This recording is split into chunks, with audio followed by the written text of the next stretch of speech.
Did you see that CM Punk special yesterday? Yeah, what impressive. It was let me tell you something. Bro, it was not. Dana White is like probably feeling like he got ripped off. I mean, Punk's not being entertaining or no, bro. Yeah. Yeah, it's like it's like it's like, dude, what happened to your showmanship? You know what I'm saying? Exactly. That's what you got hired for. He didn't hire you because he thinks you can fight. You know, right? He got hired you to entertain. Run your mouth, dude. Right, bro. Here's the thing. He's probably afraid to run his mouth. Yes, he is. Yes, he is, because he's confident in his ability to wrestle, so he'll run his mouth. And the one thing that I kept thinking to myself, okay, here's a guy that's never had an MMA fight. It wasn't like Lesnar that came in there with a background or Lashley, etc. And I just kept looking at him, and I kept thinking he looks really bad, but really what he looks like, he's green.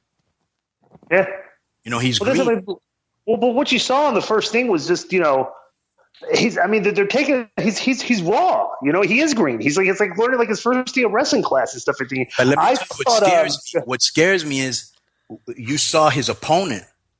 Mm-hmm. That's a badass motherfucker, man. I mean, I was like, wow, huh? That's true, but let's not forget that the first episode was his first 3 months. This is over a year and a half ago. Oh, is it? So yeah, that was because from March 2015 was the first time he stepped into the had his first. Right, because the guy kept saying, "Yes, I've never brought anybody in this quick after 2 months," and I kept going, 2 months. This is when was this taped? Yeah, so you're right.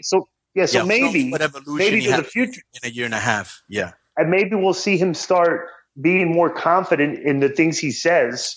Going forward, because he was like the first kid, like being real respectful in the first day of wrestling class. You don't want to speak out loud, you don't want to say, you don't want to act, right. You don't want to act cocky, but let's not forget that that's what you got hired for. It's because you can talk. I'm saying? It's like it's going to be interesting to see when he finally starts running his mouth, and that's because that's his sell. That's the way he's going to make money. This ain't selling tickets at all. What he's doing.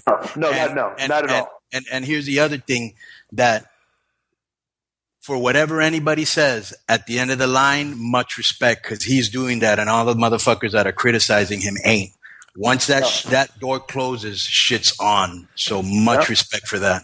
And keep in mind too, like Disco said, I feel like I haven't got to see it yet, but it's like the documentary is kind of a journey, and UFC still has another big event before his. So I would imagine we'll get into full fight mode and hype mode as we get closer. I think this is the person behind what you'll see enter the octagon. You know what I mean? Yeah. Now, Glenn, but that being said, I still think the first episode was kind of boring. Yes.